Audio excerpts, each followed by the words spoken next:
నమస్తే కళ్యాణ్ గారు. నమస్తే జయ గారు. దేవి అనే అమ్మాయి ఉయ్యూరు నుంచి మనకి మెయిల్ చేస్తుందండి. పెళ్ళైన 1 నెల రోజులు మాత్రమే అత్తవారింట్లో ఉంది. తర్వాత వెంటనే పుట్టింటికి వెళ్ళిపోయింది. ఏదో చిన్న ఉద్యోగం చేసుకొని బతుకుతోంది. చాలా విచిత్రమైన సమస్యగా ఉందండి. సో తనకి ఏం చేయాలో తెలియక మనకి మెయిల్ చేస్తుందండి. ఒకసారి కాల్ చేయమంటారా? చేయండి మేడం.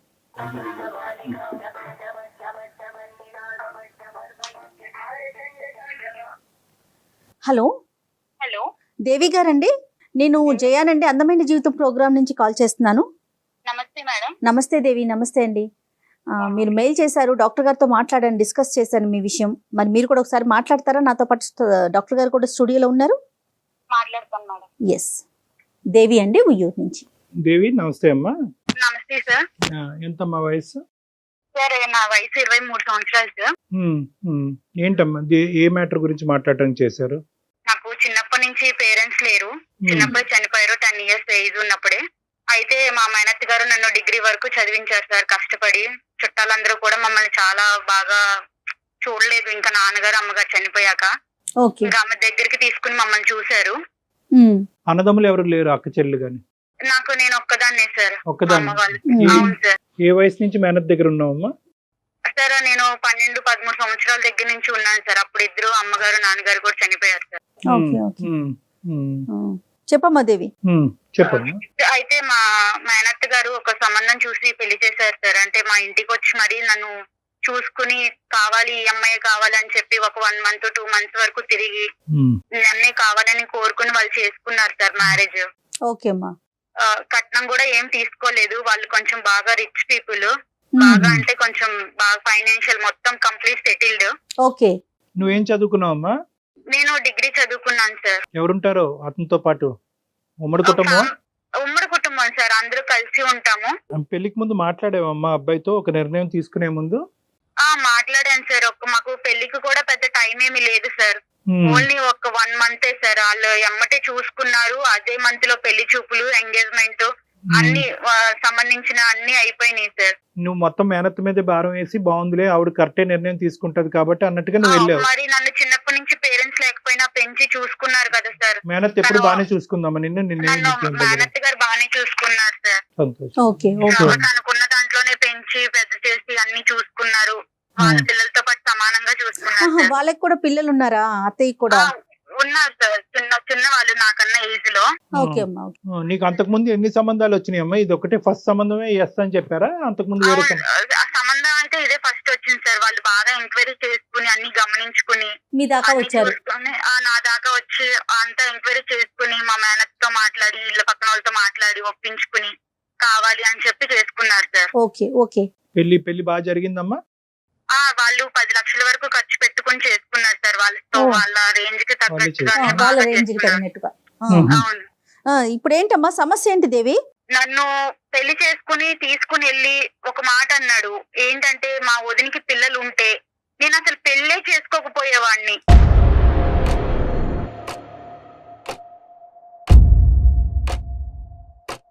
వదినికి పిల్లలు ఉంటే నన్ను చేసుకోకపోవడం ఏంటి, నాకెందుకు ఇట్లా మాట్లాడాడు ఈయన అని చెప్పేసి నేను కొంచెం లోపల చాలా బాధపడ్డాను మేడం. ఆ తర్వాత ఈవిడ ఏమన్నారంటే, నాకు ఎక్కడ ఈయన అన్న ముందు కన్నా నాకు ఎక్కడ అనుమానం కలిగిందంటే, మా ఫస్ట్ నైట్ అప్పుడు అంటే అక్క, మా బావగారి వైఫ్, మా హస్బెండ్ వదిన కాల్ చేసి ఈవినింగ్ టైము వీళ్ళు ఫస్ట్ నైట్ కి మా ఇంటికి వస్తారు అన్న టైంలో కాల్ చేసి వీళ్ళిద్దరు, ఈమె ఎలా చెప్పిందంటే, మీ హస్బెండ్ మరిది గారు నీతో ఇలా ఇలా ఉంటాడమ్మా చెల్లి, నేను ఇలా చేస్తారు ఇట్లా ఉంటారని ఆమె ఎట్లా చెప్తుందంటే, కంప్లీట్ లైవ్ ఒక ఎక్స్పీరియన్స్ చేస్తే మనం ఎలా ఒకరికి ఓపెన్ గా చెప్తామో అంతలా చెప్పింది సార్.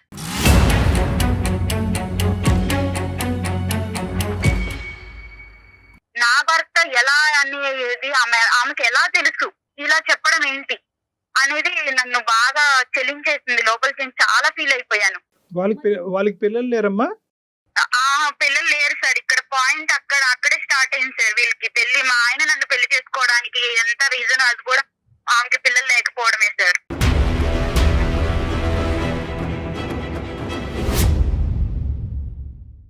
వీళ్ళకి మా బావగారు వాళ్ళకి పెళ్ళి అయ్యి 6 సంవత్సరాలు అయింది సార్. 6 సంవత్సరాలు అయింది. పిల్లలు అస్సలు లేరు. చాలా మందులు వాడారు, చాలా పెద్ద పెద్ద హాస్పిటల్స్ కి వీళ్ళకి ఉన్న డబ్బులు మొత్తం చాలా వరకు దానికే ఖర్చు పెట్టారు. అయితే 6 సంవత్సరాల వరకు పిల్లలు లేరు. తర్వాత వీళ్ళు అంతా ఫ్యామిలీ అంతా ఒకటే సార్. ఎట్లా అంటే ఇలా పేదింటి అమ్మాయిని చేసుకుని, ఇలా తల్లిదండ్రులు లేని వాళ్ళని చేసుకుని ఇట్లాంటి ప్లాన్లు వేసి ఇలా ఒక క్రైమ్ లాగా చేస్తారు సార్ లైఫ్ని. కానీ నాకు తెలియక అడుగుతానమ్మా, ఇది అసలు మీ భర్త ఏదైతే ఒక ఎజెండాతో నిన్ను పెళ్లి చేసుకున్నాడో ఆ ఎజెండా సీక్రెట్ గానే కంటిన్యూ చేయొచ్చు కదా. నీ ఎదురుగుంటా కూర్చుని మా వదినకి పిల్లలు ఉంటే కనుక నిన్ను చేసుకుని ఉండేవాడిని కాదు అనే మాట నీకు డిక్లేర్ చేయవలసిన అవసరం ఏముంది? అదే నాకు అర్థం కాలేదు సార్. ప్రతిసారి ఆవిడ కూడా మా ఇద్దరు మాట్లాడుకున్నప్పుడు మధ్యలో రావడం, మేము గదిలో కలుసున్నప్పుడు వచ్చి డోర్లు తీయడం, ఇట్లాంటివన్నీ చేసింది. ఇవన్నీ కూడా నాకు చిన్న చిన్న అనుమానాలు కలిగించినాయి. అయితే ఒక రోజు నేను చూడకూడని చూశాను సార్. వాళ్ళిద్దరు రూమ్ లో, వాళ్ళ బెడ్రూమ్ లో, మా బావగారు వాళ్ళ బెడ్రూమ్ లో మా హస్బెండ్ వాళ్ళ వదిన ఉండడం నేను కళ్ళతో చూశాను సార్.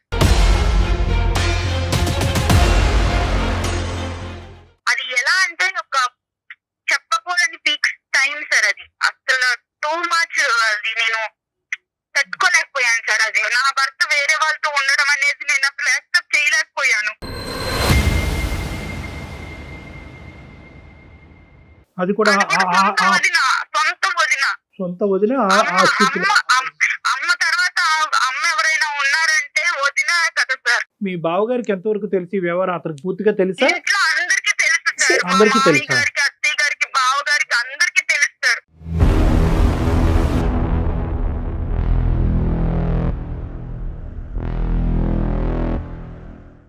అందరికీ తెలుసు. కూడా నాలాగా లేని పరిస్థితి నుంచి వచ్చి తామని కూడా అలాంటి ఇంటి నుంచి చేసుకున్నారు. వీళ్ళు ఇద్దరు అన్నదమ్ములు కూడా లేట్ మ్యారేడ్ సార్. సరే, బావగారికి ఏమో 40 ఏళ్ళకి పెళ్లి చేశారు, మా ఆయనకేమో 38 ఏళ్ళకి పెళ్లి చేశారు, నాకేమో 23 సంవత్సరాలు. ఎంత గ్యాప్ చూడండి సార్. ఇలాంటి నాకు పెళ్లికి ముందు చెప్పలేదు సార్ వీళ్ళు ఇవేమి, తర్వాత చెప్పారు. చెప్తే నువ్వు ఎందుకు చేసుకుంటావు లేదమ్మా. వీళ్ళందరూ ఏంటంటే అలాంటి బక్రాలను ఎదుర్కొని ఎవరైతే కనుక దిగు స్థాయి దిక్కులేనటువంటి వాళ్ళు ఉంటారో, ఎదురు దాడి చేయరు, ఎటువంటి ప్రశ్న అడగరు, ఒక మూలన పడి ఉంటారు. అయినా కానీ నిన్ను చేసుకోవటం ఎందుకమ్మా? ఇప్పుడు అంటే పెళ్లి అనే ఇప్పుడు వాళ్ళ వదినతో నిజంగా ఆ వ్యవహారం నడిపిస్తే కనుక ఆ ట్రయాంగిల్ లవ్ స్టోరీ అలాగే కంటిన్యూ అవనియండి. మధ్యలో నిన్నెందుకు తీసుకొచ్చారంటే ఎందుకు బలి చేశారు అసలు? అది లవ్ కాదు సార్, అది ఒక రకమైన కామం అన్నమాట. నీ దురదృష్టం ఏంటంటే కనుక ఇక్కడ కట్నం అడగకుండానే చేసుకున్నారు, పెద్దింటి కుటుంబంలో చేసుకున్నారు, తల్లి లేని పిల్లని చేసుకున్నారు, జాలిపడి చేసుకున్నారు అనే యాంగిల్లో ఎంతో కొంత ఒక వ్యవహారాన్ని కనుక్కోకుండా, ఎందుకంటే ఇలాంటివి ఎక్కువ దాగేటటువంటి కాదమ్మా. సార్ వీళ్ళకి ఫస్ట్ నుంచి కూడా రిలేషన్ ఉందని చెప్పేసి చుట్టుపక్కల వాళ్ళకి, ఇంట్లో పనిచేసే ఒక పని ఆవిడికి, అందరికి కూడా వీళ్ళ మీద చిన్న అనుమానం అనేది ఉంది సార్.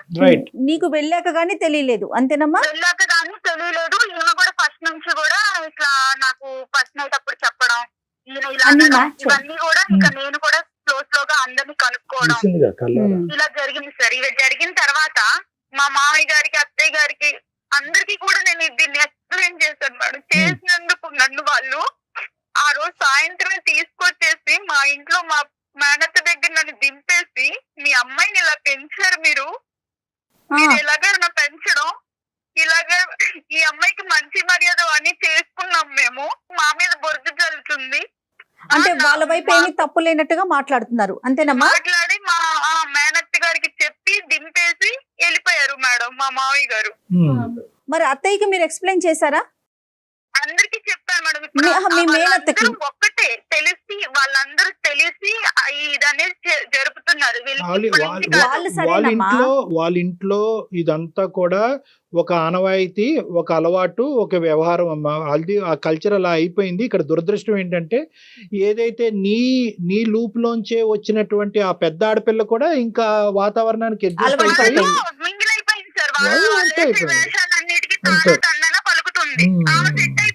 మీ మేనత్త కూడా నిన్ను అర్థం చేసుకోలేదా? ఆవిడేమంటారు? చేసుకున్నావు అక్కడ, అందుకే వాళ్ళు తీసుకొచ్చి దింపారు. ఏం జరిగిందో చెప్పంటే ఇదిగా నాకు చెప్పాను. అయినా కూడా అలా ఎలా చేస్తారు అంటే వీళ్ళని ఎలా నమ్మించేశారు వాళ్ళు. నమ్మట్లా. సో నువ్వేదో ఇక్కడ కావాలని నాటకం ఆడి నీ జీవితాన్ని నువ్వు పాడు చేసుకుంటున్నావు అనేటటువంటి ఆలోచన మా అందరికీ కూడా ఇక్కడ ఏ కోసాన కూడా మాకు లేదు. ఏమన్నా మాట్లాడదామా కళ్యాణ్ గారు? సార్ నేను ఏంటంటే ఇప్పుడు నా జీవితం అనేది పెద్ద క్వశ్చన్ మార్క్ లో పెట్టేశారు సార్. ఇప్పుడు నేను దానికి సమాధానం వెతుక్కోలేకపోతున్నాను. ఎంతకాలం అక్కడ కలిసి ఉన్నావమ్మా? ఎంతకాలం అతనితో? కుటుంబంలో ఉన్నావు? నేను ఒక 20 రోజులు 22 రోజులు అట్లాగే కలిసి ఉన్నాను సార్. నెల లోపే సార్. ఈ 2 years పాటు, ఈ 2.5 years పాటు మీ ఇద్దరి మధ్యన కమ్యూనికేషన్, మెసేజెస్, అతను మీ ఇంటికి రావటం నా ఏమీ లేదు. నెంబర్లన్నీ బ్లాక్ చేసేసారు. బ్లాక్ నేను చేసేసారు. అక్కడ నుంచి వచ్చాక కూడా నేను కాల్ చేస్తున్నానని చెప్పేసి నా నెంబర్ బ్లాక్ చేసేసారు సార్. వాళ్ళ ఇంట్లో వాళ్ళకి చేస్తే మా అబ్బాయికి ఫోన్ చెయ్యొద్దు, మా అబ్బాయితో మాట్లాడొద్దు, ఏదన్నా ఉంటే నువ్వు పెద్దోళ్ళని తీసుకొచ్చుకో, మాట్లాడుకో, నువ్వేమి ఇట్లా కాల్ చేసినంత మాత్రాన నీకు ప్రేమ ఉందని మేమేం కరిగిపోము, నువ్వు పెద్ద మాట్లాడాల్సిన మాటలు మాట్లాడి నిందలేసి Right. వెళ్ళిపోయావు. అసలు నువ్వేం ఎక్స్పెక్ట్ చేస్తున్నావమ్మా? ఇప్పుడు ఏం లేదు మేడం, అటు నాకు డైవర్స్ ఇవ్వట్లేదు, ఇటు నన్ను తీసుకువెళ్ళట్లేదు. ఈ పెద్ద మనుషులు తీసుకెళ్ళి మాట్లాడినా కూడా అది ఉపయోగం లేకుండా పోయింది. వాళ్ళకున్న ఇన్ఫ్లుయెన్స్ తో ఏవేమో మాట్లాడి మమ్మల్ని మ్యానిపులేట్ చేసేసారు.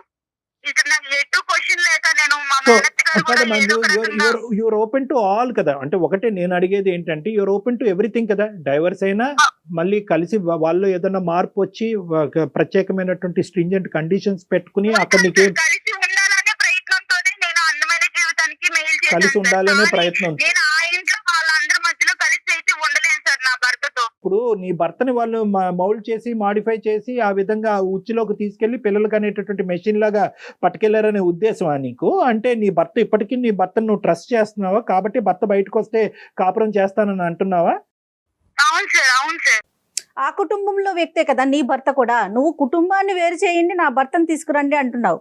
నేను ఒక జాబ్ చేసుకుంటూ జాబ్ లో కూడా నాకు ఎన్ని అనుభవాలు ఎదురవుతున్నాయి సార్. ఒక పెళ్ళయ్యి అమ్మాయి పెద్దింటి నుంచి మళ్ళా అది కూడా వచ్చి ఇష్టం. జాబ్ చేసుకుంటుంది అంటే ఎంత నరకం అనిపిస్తున్నానో ఒక ఆడపిల్లగా నాకు మాత్రమే తెలుస్తారు. Yes, నాలాంటి అంటే పరిస్థితి ఏంటంటే ఎప్పటికీ రాకూడదు. వీలైనంత వరకు ఆ కుటుంబం నుంచి దూరంగా ఉండేటటువంటి ప్రయత్నం గురించే మేము కూడా ఒక ఎఫర్ట్ పెడతాం అమ్మా.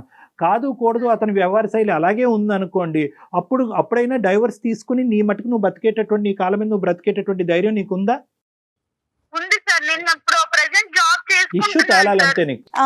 అంతేనమ్మా. అవును సార్, అవును సార్. నా జీవితం ఎందుకు క్వశ్చన్ చేశారు, నన్ను ఇలా ఎందుకు మోసం చేశారు, ఇలా Okay. ఎంతమంది అమ్మాయిలు Fine, fine. జరుగుతుంది. అర్థమైందమ్మా. నువ్వు రెండు, అదే నేను ఇందాక చెప్తున్నాను కదా, నువ్వు అన్ని డైరెక్షన్స్ ఓపెన్ గా ఉంచితే కనుక మాకు ఈజీ అవుతుంది. లేదండి ఎలాంటి మనిషి అయినా పర్వాలేదు అతనితో పాటే నేను ఉంటాను నాకు అంటే కనుక మా తీసుకెళ్ళి ముందు కాపురం కాలం బంధం వేస్తాను. చేసుకుంటానన్నా నేను వెళ్తాను సార్ వేరు కాపురం.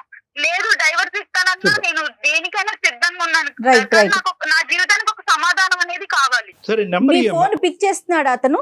ఇట్లా బ్లాక్ చేశాడు. బ్లాక్ చేసేసారు మేడం. ఒక పని చేయమ్మా, నాకు ఒక్కసారి నువ్వు వాట్సాప్ మెసేజ్ పెట్టు, నేనే కాల్ చేస్తాను అతనికి. అలాగే మేడం, అలాగే.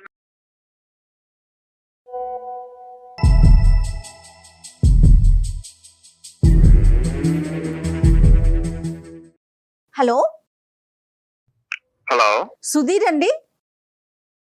అవునండి. దేవితో ఇంతకు ముందే మాట్లాడాం మేము. దేవి మీ భార్య 2.5 సంవత్సరాల క్రితం కలిసి కాపురం ఎస్ ఎస్, చేసిన మీ తను భార్య. ఏదో ఒక ఇష్యూ చెప్తా ఉంది సుధీర్. ఉమ్. తన్ని మీరు పెళ్ళైన నెల రోజుల్లోనే పుట్టింట్లో వదిలేశారని, ఇప్పటికి 2 సంవత్సరాలు అవుతోందని, పెద్ద మనుషుల ద్వారా వచ్చినా కూడా సమస్యకి పరిష్కారం కావట్లేదు, నన్ను ఏం చేయమంటారు అని మాకు ఒక మెసేజ్ పెట్టింది. మేమే కాల్ చేశాము. సో తన ఫోన్ పిక్ చేయట్లేదని నేనే మీకు కాల్ చేయటం జరిగింది సుధీర్. అసలు ఫస్ట్ అసలు ఏం జరిగింది ఏంటి అన్ని అసలు నేను ఎందుకు ఎక్స్ప్లెయిన్ చేయాలి మేడం? అంటే ఇప్పుడు నేను ఎందుకు చెప్పాలి ఇదంతా? ఎవరు మాకా?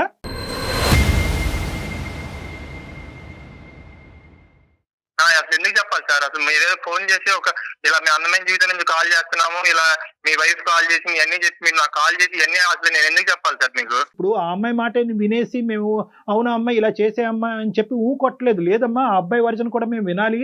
ఆ అబ్బాయి పడేటటువంటి బాధ ఏంటి అనేది మాకు అర్థం అవ్వాలి అంటే కనుక, ఆ అబ్బాయి నెంబర్ ఉందా అంటే కనుక నెంబర్ ఎత్తట్లేదండి అంటే కనుక, సరే మేము ట్రై చేసుకుని రిక్వెస్ట్ చేసుకుంటాం అనేటటువంటి ఉద్దేశంతో నీకు కలపటం జరిగిందే కానీ నిన్ను ఇబ్బంది పెట్టే ఉద్దేశం కాదు నన్ను. అది కూడా నువ్వు దయచేసి అర్థం చేసుకోవాలి. మీరు ఇబ్బంది పెడుతున్నారని కాదు సార్, పెళ్ళైన కాడి నుంచి ఇబ్బంది పెడతానే ఉంటాను. ఎలాంటి ఇబ్బంది పెట్టింది? ఎవరు ఇబ్బంది పెట్టారు చెప్పండి. ఎవరిని ఇబ్బంది పెట్టారు నీకు తెలీదా? ఎవరిని ఇబ్బంది పెట్టారు నీకు తెలీదా? మీరు నన్ను ఇబ్బంది పెట్టి నన్ను కావాలి నేను ఇబ్బంది పెట్టాను నిన్ను? నేను ఇబ్బంది పెట్టాను? మా ఇంటి చుట్టూ తిరిగి మీరు నన్ను పెళ్లి చేసుకున్నారు. నా జీవితం నాశనం చేశారు మీరు.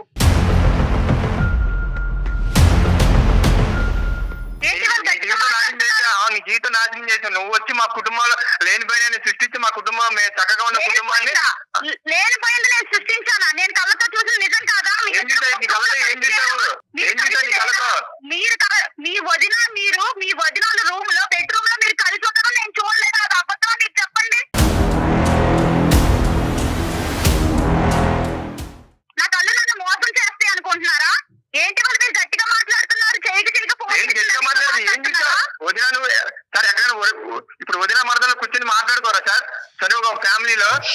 ఎలా పడుకుంటారు? చేతులు పట్టుకుని చేతులు వేసుకుని మంచాల మీద అంటే సార్ ఆ రోజు మా వదిన వాళ్ళ పర్సనల్ ప్రాబ్లం ఏదో మా వదిన వాళ్ళ ఇంట్లో పర్సనల్ ప్రాబ్లం ఉంటే అది నాకు చెప్తుంది సార్. అది నువ్వు ఎవరికి చెప్పమాకని చెప్పి ప్రామిస్ తీసుకుని సార్. అది చూసుకుని తినేదో ఊహించేసుకుని డాక్టర్ గారు నేను చెప్పే అంత అబద్ధం డాక్టర్ గారు. నేను చెప్పే అబద్ధాలు నీకు అంటే వదిన మనుషులు అంటే ఇంత చనువుగా ఉంటారని నాకు తెలియదు. మరి మీ ఇంట్లో నేను చూసేంత వరకు, నేను బయట చూసాను కానీ ఇలాంటివి చూడలేదు. మీ అంత చనువుగా నేను ఇగో ఇట్లా మంచాల మీద అంత చనువు ఉంటారని నాకు ఇప్పుడే అర్థమైంది. ఒకటి సుధీర్, ఒక్క నిమిషం అమ్మ మాట్లాడమాట. నీకు అదే చెప్పాను లాస్ట్ టైం కూడా, మీ అత్తని తీసుకొచ్చి మాట్లాడినప్పుడు. దేవి నువ్వు లేనిపోయిన క్రియేట్ చేయమాక. చక్కగా ఉన్న మా ఫ్యామిలీలోకి వచ్చి నువ్వు లేనిపోయిన క్రియేట్ చేసి ఇప్పుడు మా ఫ్యామిలీ మొత్తం డిస్టర్బ్ అయ్యేలా చేసావు నువ్వు. అసలు ఏం మాట్లాడుతావు నువ్వు? అసలు నువ్వు షోకి వెళ్ళాల్సిన అవసరం ఏంటి నీకు? దేవి అలా అది ఎవరికి తెలుసు? ఎవరికి పుట్టాడండి? ఏమాట బుద్ధి ఉందా బుద్ధి లేదా అసలు నీకు?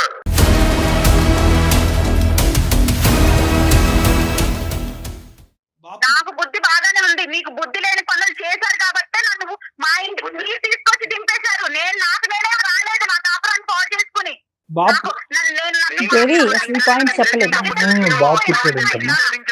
మాకేం సరదా కాదు పెళ్లి చేసుకుని తీసుకెళ్లి దించడానికి నిన్ను. సరదా కాదా? మరి నా జీవితం మీకు సరదా అయిపోయింది, అందుకే నన్ను దింపేశారు మీరు. ఒక 2 minutes ఉండండి. ఇప్పుడు నేను అడిగేటటువంటిది ఒకే ఒక పాయింట్ ఏంటంటే, ఈ 16 రోజుల ఫంక్షన్ అప్పుడు మీరు ఆ విధంగా ఎందుకు చెప్పాల్సి వచ్చింది? అంటే పిల్లలు ఉండుంటే కనుక, వదినకి పిల్లలు ఉండుంటే కనుక అసలు పెళ్ళి అనేది రూల్ అవుట్ చేసేసి ఉండేవాడిని అనేది ఎందుకు అన్నారు మీరు? బేసిక్ గా నాకు పెళ్లి అనే దాని మీదే నాకు ఇంట్రెస్ట్ లేదు సార్. ఓకే, నేను సింగిల్ గా ఉందామనే పాయింట్ ఆఫ్ వ్యూ లోనే నేను ఫస్ట్ నుంచి ఉన్నాను సార్. ఇప్పుడు అదే మా వదినికి మా అన్నయ్యకి పిల్లలు ఉంటే ఆ పిల్లలతో నేను కొంచెం మంచిగా టైం స్పెండ్ చేసి నా లైఫ్ అలా లీడ్ చేస్తూ ఉండేవాడిని సార్. సో మా అన్నయ్యకి మా వదినికి పిల్లలు లేరు కాబట్టి. ఇప్పుడు ఆ అమ్మాయి సంగతి ఆలోచించావా? అంటే నేను దిక్కు లేక, ఏ పని పాటు లేక, నాకు అవసరం లేకపోయినా కూడా నేను తీసుకొచ్చి ఈ బెడ్రూమ్ లో కూర్చోబెట్టాను అనే ఉద్దేశం అమ్మాయికి కలుగుతుంది కదా. అక్కడి నుంచి ఆ అమ్మాయి ఆలోచన. డాక్టర్ గారు ఏమండి, మనకే పిల్లలు ఉంటే బాగుంటది కదా, అలా ఎందుకు ఆలోచించలేదు మీరు? నువ్వు వచ్చావు, మా అమ్మ బాగా చూసుకుంటది, మనకి పిల్లలు కలుగుతాయి అని నాతో ఎందుకు అనలేదు? ఆ మాట అనుకుంటే నువ్వు అనుకుంటా, నీకు నచ్చినవి అన్ని నువ్వు ఊహించుకుంటా ఉంటే మనకే పిల్లలు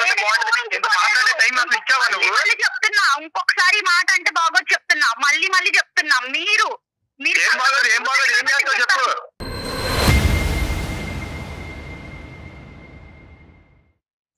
మాట్లాడితే బాగోదు అంట. నువ్వు వచ్చాక కూర్చుని ఏమంటే మీరు ఆ రోజు ఇలా అన్నారు, ఎందుకు అన్నారు, ఏంటి దాని ఉద్దేశం ఏంటని నువ్వు అడిగావా నన్ను? మా మేనత్తను తీసుకుని పెద్ద మనుషులు తీసుకుని నేను వచ్చాను కదా, మీరు అప్పుడేం చేశారు? అప్పుడు మాకు ఈ పిల్లొద్దు, అలా వద్దు, ఇలా వద్దు అని మాట్లాడారు కదా, అలా మాట్లాడుకున్నా. అవును, నువ్వు ఇలా కట్టుకోవాలనుకుని కుటుంబంలో అందరి మధ్య సవాళ్ళు సృష్టిస్తావు, నాకేం తెలుసు, అందుకే వద్దని చెప్పాను. సృష్టించలేదు డాక్టర్ గారు, ఇదేమి నేను క్రియేట్ చేసి మాట్లాడట్లేదు డాక్టర్ గారు. నేను చూశాను, మీరు అబద్ధాలు చెప్పొద్దండి. చూశారంటావు ఏంటంటే మీరు మంచాల మీద పడుకోలేదా? ఎలా పడుకున్నారు? నేను చూడలేదు. మాట్లాడమని చెప్తున్నా దేవి, ఇష్టం వచ్చేది సృష్టించమాట నువ్వు చెప్తున్నా.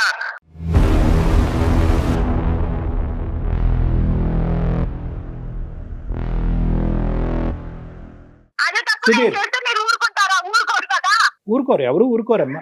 అలా కదమ్మా, ఇవన్నీ కాదు అమ్మా. ఒకటి, at the end of the day నువ్వు మాకు ఈమెయిల్ పంపించడానికి ప్రధానమైనటువంటి కారణం ఏంటంటే, ఇన్ని లోపాలు ఉండేటటువంటి కుటుంబంలో నా భర్త ఇవన్నీ ఉన్నా కూడా, నేను చూడకూడనటువంటి సిచ్యువేషన్ నా భర్త వాళ్ళ వదినతో చూసినా కూడా, ఈరోజు నా భర్త అంగీకరించి బయటకు వస్తే కనుక అతనితో పాటు నేను ఉండటానికి రెడీ అని నువ్వు అంటున్నావు. దానికి అతను రెడీయా కాదా అన్నది ఫస్ట్ అది తేల్చుకుని దాన్ని బట్టి మనం మిగతా మాటలు మాట్లాడుకోవాలి. కానీ ఇంకా ఒకరి మీద ఒకరు సుధీర్, అది కాదు. ఇప్పుడు ఆ అమ్మాయి నీకు కావాలా సుధీర్? ఆ అమ్మాయిని మీరు స్వీకరించడానికి రెడీగానే ఉన్నారా? సార్ స్వీకరించడానికి రెడీగా ఉన్నారంటే సార్, తను మళ్ళీ వచ్చిన కాడి నుంచి మళ్ళీ ఏదో స్టోరీ క్రియేట్ చేసి మళ్ళీ వెళ్ళిపోతే మళ్ళీ ఎవరు సార్ రెస్పాన్సిబిలిటీ? లేదు, ఇప్పుడు ఆ అమ్మాయి ఏంటంటే ఈ అంశాలన్నీ పక్కన పెట్టేసి మీ వదిన గారితోనూ ఇలాంటి ఇష్యూస్ ఇవన్నీ ఏం మాట్లాడకుండా, మళ్ళీ ఫ్యూచర్లో ఇవి రాకుండా, పాస్ట్ తవ్వకుండా ఆ అమ్మాయి అన్ని కూడా వెనక్కి పెట్టేసి మళ్ళీ మీ జీవితంలోకి రావడానికి రెడీగానే ఉంది. ప్రొవైడెడ్ ద కండిషన్ ఏంటంటే ఆ కుటుంబం నుంచి మీరు బయటకు విడికాపురం రావాలంట. దానికి మీరు రెడీనా అని అడుగుతారు. ఎందుకంటే ఆయన కోరుకున్నట్టుగా వాళ్ళ వదినికి బాబు కూడా పుట్టాడు డాక్టర్ గారు. నన్ను ఎప్పుడైతే వాళ్ళు దింపేశారో ఆ అమ్మాయి తర్వాత ప్రెగ్నెంట్ అయ్యింది. ఇప్పుడు వాళ్ళ ఇంట్లో బాబు చేస్తాడు. ఇంకా వాళ్ళు ఏంటమ్మా? కోరుకున్నది జరిగాక నన్ను ఇంకెందుకు ఏంటి తీసుకెళ్తాడు? నేను కోరుకుని జరిగి అసలు ఏం మాట్లాడుతున్నావు? నీకు బుద్ధి ఉందా బుద్ధి లేదా?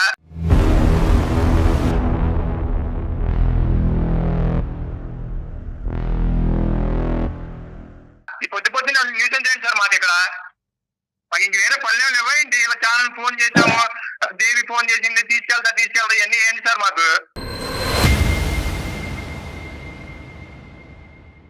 చూసారా డాక్టర్ గారు ఎలా మాట్లాడుతున్నాడు ఈయన?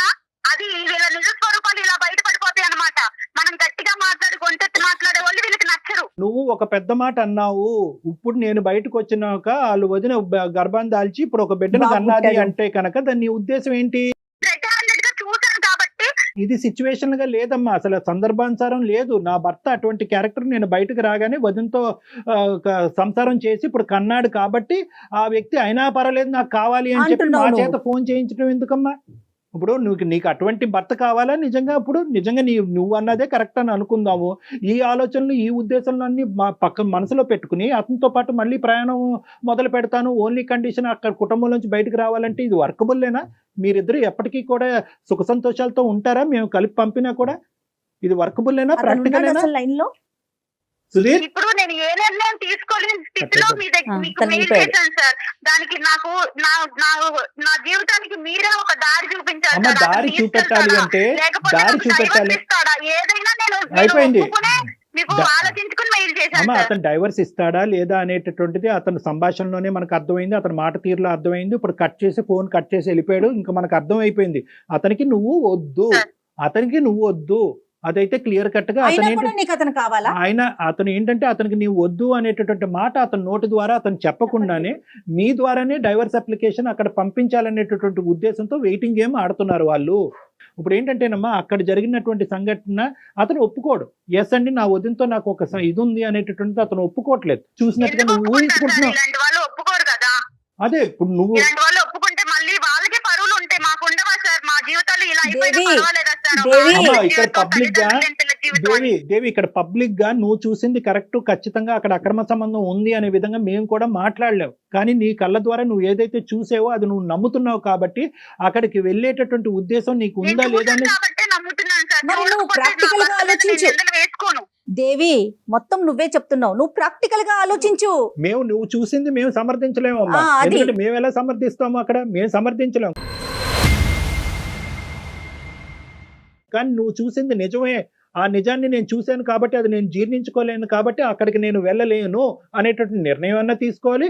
అది జీర్ణించేసుకుని సంసారం జీవితమే ఇంపార్టెంట్ కాబట్టి మిగతా అంశాలన్నీ పక్కన పెట్టేసి అణిగిమణిగి నేను అక్కడే ఉంటాను అనే నిర్ణయం అన్నా తీసుకోవాలి. ఏంటంటే అది ఖండిస్తున్నావు, అది తప్పు అంటున్నావు, అది కరెక్ట్ కాదంటున్నావు, అది దరిద్రం అంటున్నావు. కానీ నా భర్త నాకు కావాలి, అక్కడి నుంచి బయటకు వస్తే కనుక అన్ని మర్చిపోయి కాపురం చేస్తానంటే ఈ రెండు ఎలాగ ఒక పడవలో ఎలా ప్రయాణం చేయొచ్చు? ఇవి కాదమ్మా, నువ్వు చూసింది ఇప్పుడు మీరు నా బాధ అనేది మీకు అర్థమైంది కాబట్టి నాకు అర్థమైంది.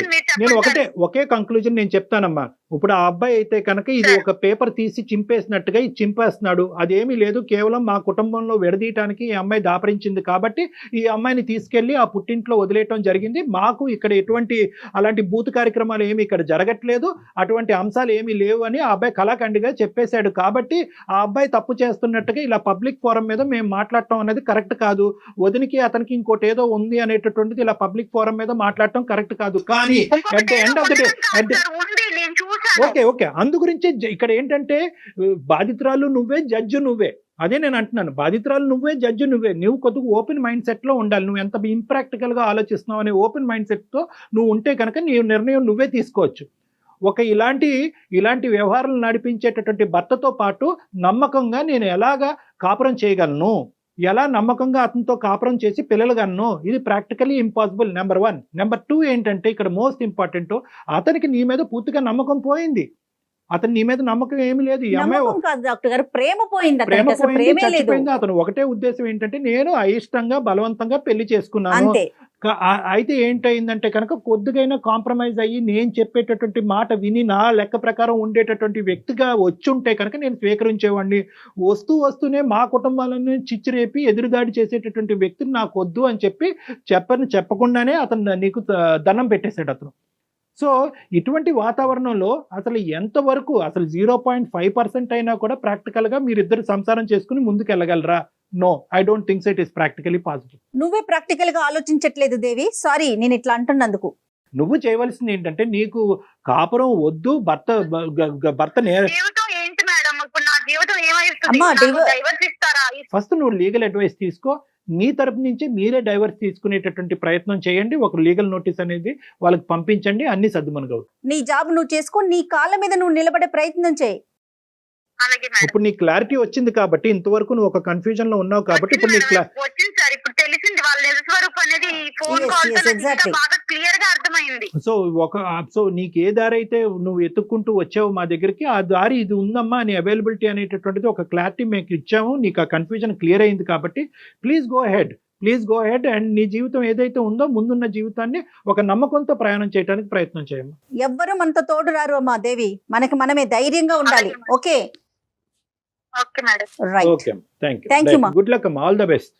She's confused. ఆ కొంచెం కన్ఫ్యూజన్ మనకి నిదానంగా ఆలోచించుకుంటే తనకి ఒక క్లారిటీ Right. వస్తుందండి. అంతే. రైట్ కళ్యాణ్ గారు, నమస్తే. Thank you. 22 సంవత్సరాలుగా విజయవంతంగా కామర్స్ విద్యను అందిస్తున్న విద్యా సంస్థ మాస్టర్ మైండ్.